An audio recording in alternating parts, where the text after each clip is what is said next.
ઉના નગરપાલિકાના આમ આદમી પાર્ટીના ઉમેદવાર ઉપર ફાયરિંગ થયું હોવાનો આરોપ લગાવ્યો છે આમ આદમી પાર્ટીના નેતા પ્રવીણ રામે। તો બીજી બાજુ આ મામલાને લઈને પોલીસે શું વાત કરી છે તેની વિગતે વાત કરીશું આ વિડીયોમાં। વૈષ્ણવજન તો તેને કહીએ જે પીડ પરાઈ જાનાને રે। નમસ્કાર, નવજીવન ન્યૂઝમાં આપનું સ્વાગત છે। હું છું જયંત દાફડા। સ્થાનિક સ્વરાજની ચૂંટણીના આજે પ્રચાર પ્રસારના પડઘમ આજે સાંજે બંધ થશે તેવામાં ગઈકાલે મોડી રાત્રે ઉના નગરપાલિકાના આમ આદમી પાર્ટીના ઉમેદવાર અજયભાઈ ઉપર ફાયરિંગ થયું હોવાનો આરોપ લગાવવામાં આવ્યો છે અને આ જે ઘટના સામે આવતા હોસ્પિટલ ખાતે પ્રવીણ રામ સહિત આમ આદમી પાર્ટીના નેતાઓ દોડી આવ્યા હતા। જો કે આ મામલાને લઈને ઉના પોલીસનું કહેવું છે કે આ સમગ્ર મામલાને લઈને હજી FSL રિપોર્ટ આવશે અને ત્યારબાદ આ જે ફાયરિંગનો જે આરોપ લગાવવામાં આવી રહ્યો છે તેમાં તથ્ય શું છે તે સામે આવશે અને FSLના રિપોર્ટ બાદ જે કાર્યવાહી છે તે કરવામાં આવશે તે પ્રકારની અત્યારે વાત સામે આવી રહી છે। તો બીજી બાજુ પ્રવીણ રામે કહ્યું છે કે ભાજપ દ્વારા ગુંડાઓ મોકલીને આમ આદમી પાર્ટીના જે ઉમેદવારો છે તેમના ઉપર દબાણ કરવામાં આવી રહ્યું છે। આ સમગ્ર મામલાને લઈને પહેલા તો આમ આદમી પાર્ટીના પ્રવીણ રામની શું પ્રતિક્રિયા આવી છે તેની ઉપર એક નજર કરીએ। ગુજરાતની અંદર ઉના નગરપાલિકાને બિનહરીફ કરાવવા માટે ભાજપના નેતાઓ એવી ગુંડાગીરી ઉપર ઉતરી આવ્યા છે કે આજે આમ આદમી પાર્ટીના ઉમેદવાર ભાઈ અજયભાઈ ઉપર ફાયરિંગ થયું છે। ગુજરાતની અંદર બિહાર અને યુપી જેવી સ્થિતિનું નિર્માણ આ ભાજપની સરકારે અહીંયા કર્યું છે। ઉના નગરપાલિકા બિનહરીફ કરાવવા માટે કોંગ્રેસનો એક પણ ઉમેદવાર નહીં, બધાના ફોર્મ ખેંચાવી લીધા। આમ આદમી પાર્ટીના ઉમેદવારોના ફોર્મ ખેંચાવવા માટે પૂરું દબાણ, એમના ટેકેદારો પાસે સોગંદનામા કરાવ્યા છતાં પણ આમ આદમી પાર્ટીના અજયભાઈ જેવા મજબૂત લોકોએ એમના ફોર્મ પરત ન ખેંચ્યા। એ વાતનું પેટમાં દુખતું હોવાના કારણે અને અગાઉ 6 મહિના પહેલા પણ અહીંના ભાજપના નેતાઓના અમુક ભ્રષ્ટાચાર ખુલ્લા કરવાની વાતોને લઈને અમને શંકા છે કે આજે જે ફાયરિંગ થયું છે એ ભાજપના નેતાઓ દ્વારા કરાવવામાં આવ્યું છે। અજયભાઈ ઉપર જે ફાયરિંગ થયું છે સદનસીબે એ બચી ગયા છે, પરંતુ આ ઘટના બહુ મોટી ઘટના છે। સરકાર એટલા માટે બેઠી હોય કે ગુંડાઓને દબાવી દે, એને પૂરા કરે, પરંતુ સરકાર જ્યારે ભાજપના નેતાઓ જ્યારે પોતે ગુંડા બની જાય ત્યારે ગુજરાતની જનતાને મારી અપીલ છે કે આવનારી નગરપાલિકા અને સ્થાનિક સ્વરાજ્યની ચૂંટણીની અંદર આમનો ચોક્કસથી બદલો લેવો જોઈએ અને સરકાર અને જે ભાજપના નેતાઓ છે એને પૂરા કરવાનું કામ કરવું જોઈએ।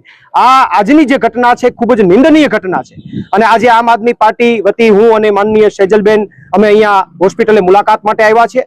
અત્યારે અહીંયાથી અમે કહીએ છીએ કે અજયભાઈ ચૂંટણી લડશે, પૂરી તાકાતથી લડશે। આમ આદમી પાર્ટીની ચૂંટણી પૂરી તાકાતથી ઉનામાં લડાશે।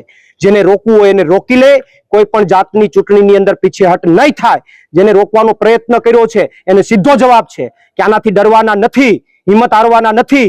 તમે ફાયરિંગ કરાવો છો, તમે કેસ કરો છો, તમે ફરિયાદ કરો છો।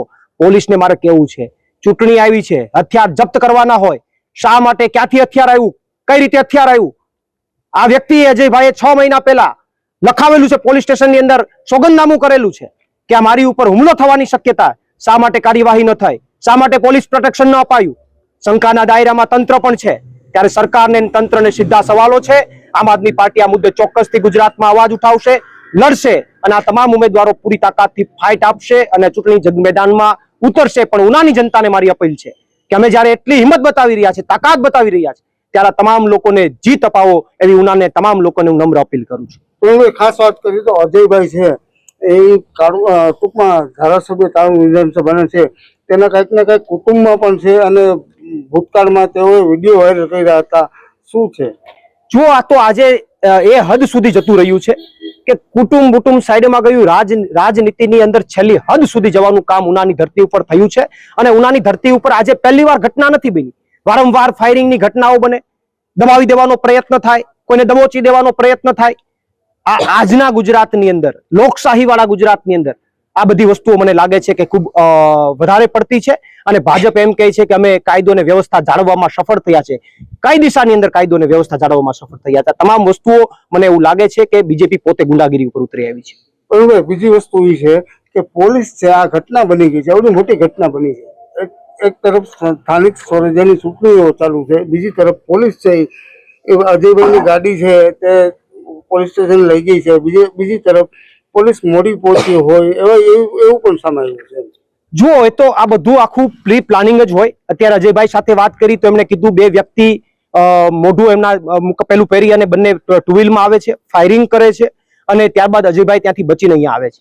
તો પોલીસ પ્રશાસન મોડી આવે, પોલીસ પ્રશાસન પ્રોટેક્શન ન આપે, પોલીસ પ્રશાસનની હાજરીની અંદર ચૂંટણી હોવા છતાં હથિયાર નીકળે, આ બધી વસ્તુઓ શંકાના દાયરામાં છે. અને વાત રહી અહીંયાથી મારી પોલીસ તંત્રને અને સરકારને સીધી માંગ છે કે તાત્કાલિક ધોરણે આમની નિષ્પક્ષ તપાસ સાથે સાથે અજયભાઈની ફરિયાદ લેવામાં આવે અને ફરિયાદ લઈ અને એમની ઉપર તાત્કાલિક ધોરણે કાયદેસરની કાર્યવાહી કરવામાં આવે અને આજથી જ અજયભાઈ અને અમારી આમ આદમી પાર્ટીના તમામ ઉમેદવારોને પોલીસ પ્રોટેક્શન આપવામાં આવે એવી આમ આદમી પાર્ટી વતી મારી માંગ છે. આપે સાંભળ્યા આમ આદમી પાર્ટીના નેતા પ્રવીણ રામને. તેમણે આરોપ લગાવ્યો છે કે ઉના નગરપાલિકામાં કોંગ્રેસના ઉમેદવારોએ ફોર્મ પરત ખેંચી લીધા હતા અને તેવી જ રીતે આમ આદમી પાર્ટીના ઉમેદવારો ફોર્મ પરત ખેંચી લે તે માટે દબાણ કરવામાં આવતું હતું, પરંતુ તેમના ઉમેદવાર દબાણવશ ન થયા એટલા માટે તેમને ડરાવવા ધમકાવવા માટે થઈને તેમની ઉપર ફાયરિંગ કરવામાં આવ્યું હોવાનો આરોપ પ્રવીણ રામે લગાવ્યો છે. જો કે હજી આ સમગ્ર મામલાને લઈને પોલીસે સત્તાવાર ફાયરિંગ થયું છે કે નથી થયું તેને લઈને કોઈ નિવેદન નથી આપ્યું.